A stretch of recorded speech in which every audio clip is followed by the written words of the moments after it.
जय जगन्नाथ नमस्कार ओम न्यूज 24 को स्वागत करुच्ची। देश विदेश में गुरुत्वपूर्ण घटना पर नजर पकेवा पूर्वर आसतु देखिनवा कौन रही लघुचापर स्थिति ओडिशा पर कौन रहिबो प्रभाव ता सीधा सड़क विजुअल माध्यम एवं पूरा वीडियो पर नजर पकई नवा। 11 जिला को वर्षा अलर्ट। राज्य में 21 तारिख जाए वर्षा संभावना। कालुआ कला कोहला पाग दिन तापमात्रा आहुरी खसिब। आसंत 21 तारिख जाए राज्य में वर्षा संभावना। गुरुवार उपकूल ओडिशा एवं दक्षिण ओडिशा रे किछि स्थान रे स्वल्परू मध्यम धरण वर्षा हो पारे। 20 एवं 21 तारिख रे भी वर्षा हेबो। आसंत 3 दिन जाए पूरा राज्य रे 3 बेला पाग कोहला रहिबो। पाणीपाग विशेष एभली पूर्वानुमान करिछि आंचलिक पाणीपाग विभाग। स्पष्ट जना पड़िछि कोरापुट, मालकानगिरी, रायगड़ा, गजपति, गंजाम, नवरंगपुर, कलाहांडी, कंजमाल, पुरी, जगतसिंहपुर, केन्द्रापड़ा स्वल्परू मध्यम धरण वर्षा संभावना अच्छी। 20 तारिख उपकूल ओडिशा रे किछि जिले में वर्षा हो पारे। 21 तारिख में बालेश्वर, भद्रक, मयूरभंज, केन्दुझर, केन्द्रापड़ा, जगतसिंहपुर रे वर्षा संभावना अच्छी। राज्य में रातिर तापमात्रा बढ़िबो बोली पाणीपाग विभाग आकलन करिछि। मंगलवार रातिरु पारद उपरे मुहां होइछि। विभिन्न स्थान में रातिर तापमात्रा 3 डिग्री 4 डिग्री सेल्सियस बढ़ुछि एवं मालकानगिरी सबुठारु ठंडा पलटिछि। यह थरती पारद 4.7 डिग्री रेकर्ड करा जायतिबा किंतु गत 24 घंटा रे एटारे पारद 9.6 डिग्री रहिछि। दिन में पारद प्राय 5 डिग्री बढ़िबार संभावना मध्य रहिछि। कुछ दर्शक बंधु दक्षिण बंगोपसागर रे लघुचाप सक्रिय 3 दिन वर्षा संभावना। दक्षिण बंगोपसागर रे लघुचाप सक्रिय थिवारु राज्य रे आसंता 3 तारिख पर्यंत वर्षा संभावना रही बोली पाणीपाग विभाग तरफ पूर्वानुमान करा जायछि। राज्य में मेघुआ पाग लगी रहिबो सहित हल्कार मध्यम धৰণৰ वर्षा संभावना मध्य रही। पाणीपाग विभाग पक्षर मिलुवा सूचना जाई दक्षिण बंगोपसागर रे लघुचाप वर्तमान सुधा सक्रिय रही। किंतु आज शुक्रवार ठारू रविवार सकाळ जाए राज्यर विभिन्न स्थान में पाग मेघुआ रहिबा सहित हल्का मध्यम धरण वर्षा हेबा पारी संभावना रही। किंतु एटी शुक्रवार सकाळे 8:30 पर्यंत मालकानगिरी, कोरापुट, नवरंगपुर, गंजाम, गजपति, रायगड़ा, कलाहांडी, कंधमाल, रायगड़ा, खोर्धा, पुरी, बौद्ध, जगतसिंहपुर, केन्द्रापड़ा, भद्रक, जाजपुर, कटक, ढेंकानाल, अनुगुल जिले में गोटे किंबा 2 स्थान में हल्का वर्षा होबार संभावना रही। सेपरी उपकूल ओडिशा रे किछि अंचल समेत खोर्धा, पुरी, जगतसिंहपुर, कटक, केन्द्रापड़ा, जाजपुर, भद्रक, मयूरभंज और बालेश्वर जिले में गोटे बा 2 स्थान में हल्का मध्यम धरण वर्षा हेबो बोली पूर्वानुमान करिछि आंचलिक पाणीपाग विज्ञान केन्द्र। घड़घड़ी सह वर्षा अनेक स्थान में हबार जो सूचना मिलूँ दक्षिण बंगोपसागर लघुचाप वर्तमान सुधा सक्रिय रही और गोटे गोटे स्थान में वर्षा घड़घड़ी बिजुली सहित मारिबार आशंका रही। लघुचाप वर्षा राज्य में वर्षा संभावना रही। मेघुआ पाग सह हल्का मध्यम धरण वर्षा संभावना नहीं आंचलिक पाणीपाग विभाग केन्द्र सूचना कर दि जाइए।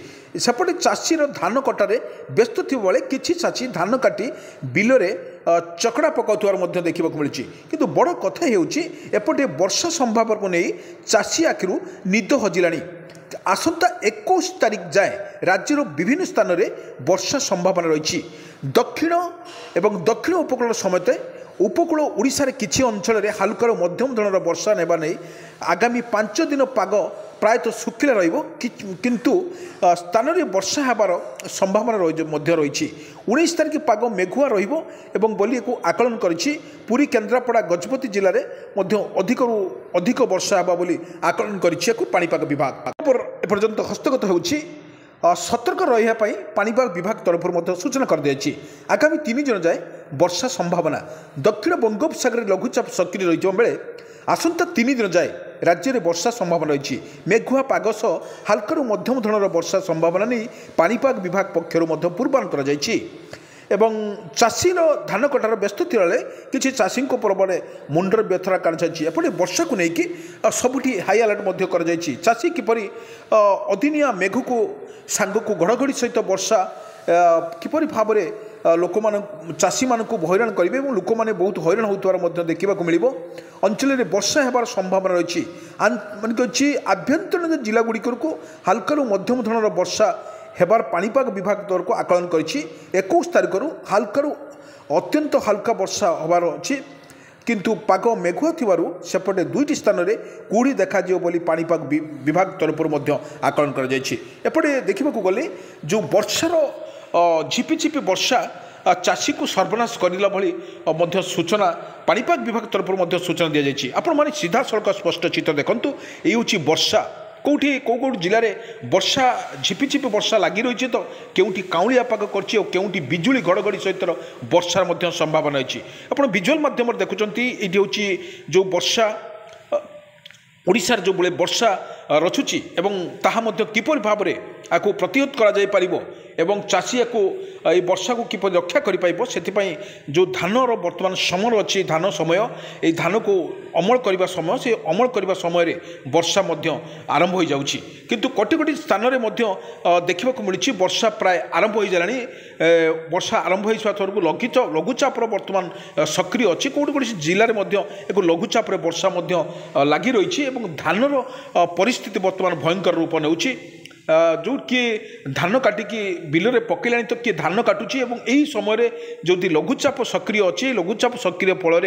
वर्षा टुपे टुपे वर्षा पड़ुची आपड़ विजुअल माध्यम देखुवे जो वर्षा पड़ुची वर्षार जो भाई चाषीर मुंड व्यथार कारण साजिश किपर भाव में गोटे जो धान करपरी अमल करके निज खला को आणिक साइतिक रखियो पाल घोड़े रखियो से चाषी को परामर्श देती आंचलिक पाणीपाग विज्ञान केन्द्र गोटे पटर देखा गले गोटे पटर चाषीर व्याकुलता आ गोटे पटे लघुचापर वर्षा यही दुईटी को यदि आम समानांतर देखा लघुचाप वर्षा जो ओडिशा उपरे सबु बेले गोटे मास पूर्व जो दाना वर्षा सहित लघुचाप बात्या रूप नहीं बात्या रूप नहीं बहुत धनरत्न लोक मान नष्ट होगा सहित चाष जमी माने बहुत नष्ट होता किंतु पर देखा पुणी गोटे लघुचाप आसुच्ची किंतु बंगोपसागर में पुणी जो लघुचाप सृष्टि होची लघुचाप बल चाषी मान एक दुख देउची दुख समय कौटी बिजुली घड़घड़ी सहित वर्षा एभली भाव में जो लगी रही